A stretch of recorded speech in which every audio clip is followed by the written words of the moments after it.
Assalamualaikum warahmatullahi wabarakatuh. Jumpa lagi di channel Amin Al-Amrur. Alhamdulillahi rabbil alamin. Allahumma sholli ala Sayyidina Muhammad wa ala ali Sayyidina Muhammad. Bersyukur kepada Allah subhanahu wa ta'ala, bersalawat kepada baginda Rasul Muhammad sallallahu alaihi wasallam. Mudah-mudahan kita semua mendapatkan syafaatnya beliau fid dini wa dunya wal akhirah. Amin amin ya rabbal alamin.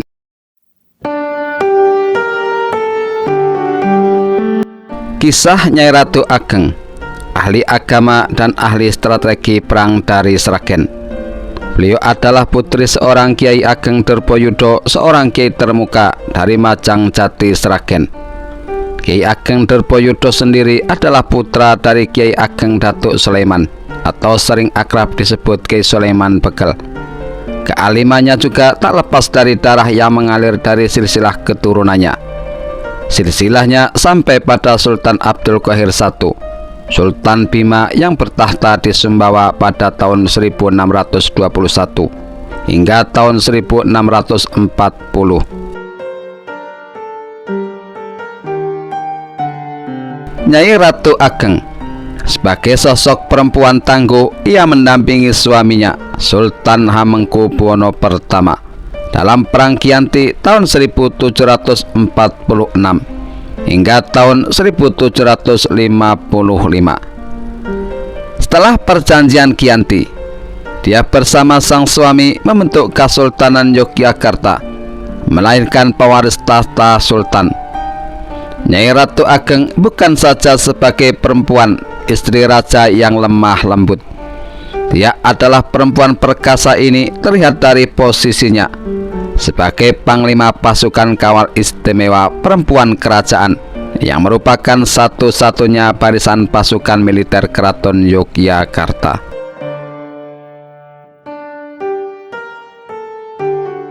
Selain itu, dia adalah sosok perempuan yang agamis dengan kemampuan spiritual yang tinggi. Ia dikenal sebagai salah satu ulama perempuan di Jawa yang disegani karena ilmunya dan kemampuan spiritualisnya. Sebagai seorang ulama, kegemarannya ialah membaca kitab-kitab agama. Ia juga merupakan seorang panganut tarekat Satariyah. Dia belajar tasawuf dan ilmu agama dari orang tua dan kakeknya yang juga seorang ulama dan mursyid tarekat.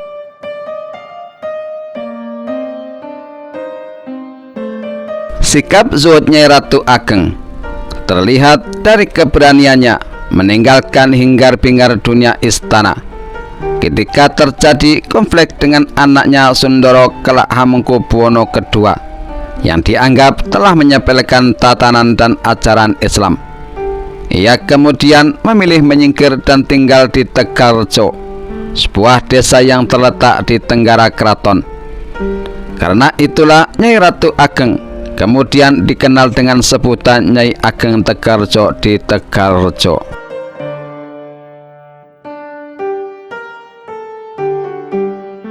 Nyai Ageng Tegalrejo giat bertani tanpa meninggalkan ibadah. Tidak hanya itu, dari Padepokan Tegalrejo ini dia membangun kekuatan untuk menyebarkan dan mengajarkan Islam, serta melakukan perlawanan terhadap tindakan yang dianggap bertentangan dengan ajaran Islam.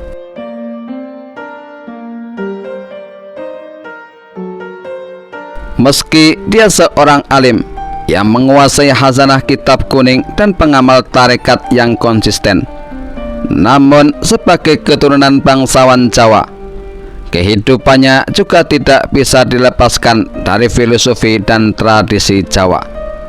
Dalam sebuah artikel bertajuk Ratu Ageng Tegalrejo, wanita perkasa yang tercuri sejarah, Nyai Ageng Tegalrejo adalah nenek buyut Pangeran Diponegoro. Milal Bizawi menyebut Nyai Ageng Tegalrejo lah yang mengasuh dan mendidik Pangeran Diponegoro, baik di dalam ilmu agama, tarekat maupun politik. Dalam beberapa sumber juga disebutkan sang nenek inilah yang menjadi mursyid tarekat dan membaiat Pangeran Diponegoro dalam tarekat.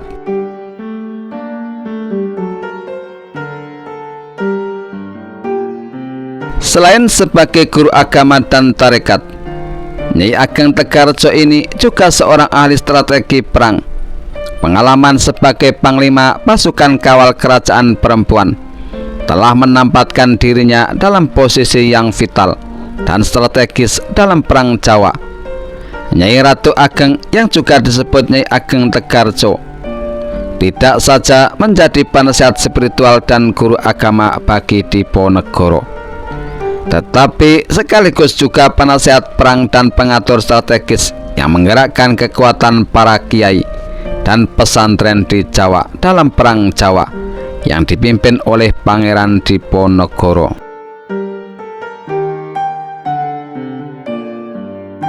Nyai Ratu Ageng, selain dikenal agamis, Ratu Ageng merupakan seorang penunggang kuda yang tangguh, sangat mahir menggunakan senjata perang, gagrak tradisional maupun modern pada zamannya. Bakat militernya merupakan warisan dari Sultan Abdul Qahir I, seorang penyebar Islam dan juga Sultan Bima yang bertahta di Sumbawa pada tahun 1621 hingga tahun 1640. Dari leluhurnya ini, Ratu Ageng juga banyak terwariskan ilmu agama. Ratu Ageng yang memiliki nama kecil Niken Ayu Yuwati ini merupakan anak dari Kyai Ageng Durpoyudo, seorang ulama termuka dari Majang Jati Sragen. Ayahnya juga adalah putra dari Kyai Ageng Datuk Sulaiman atau sering akrab disebut Kyai Sulaiman Bekel. Brigada Langen Kusuma merupakan kesatuan khusus pengawal raja yang sangat tangguh. Walau semua anggotanya perempuan, namun pasukan berkuda ini dilengkapi dengan senjata api laras panjang dan pendek, pedang, keris, tombak, trisula, dwisula, dan lain-lain. Keterampilan mereka dalam olah senjata dan kanuragan tidak diragukan lagi.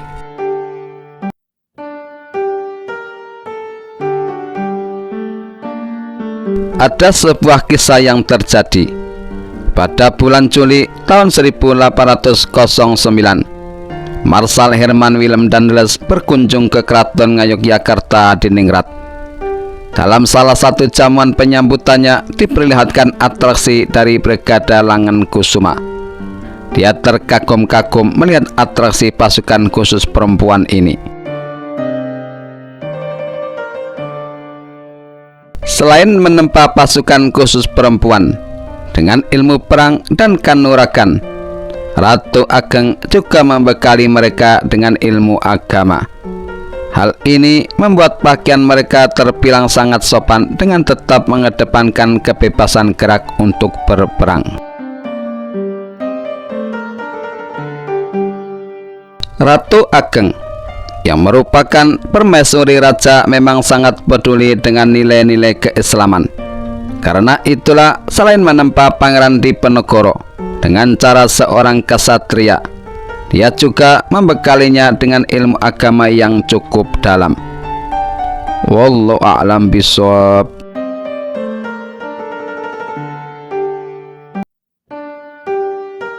Inilah sepenggal kisah Nyai Ratu Ageng, atau sering disebut dengan sebutan Nyai Ageng Tegarrejo. Semoga bermanfaat bagi kita semuanya. Amin amin ya rabbal alamin. Jangan lupa like, share, dan subscribe. Terima kasih. Akhirul kalam, wassalamualaikum warahmatullahi wabarakatuh.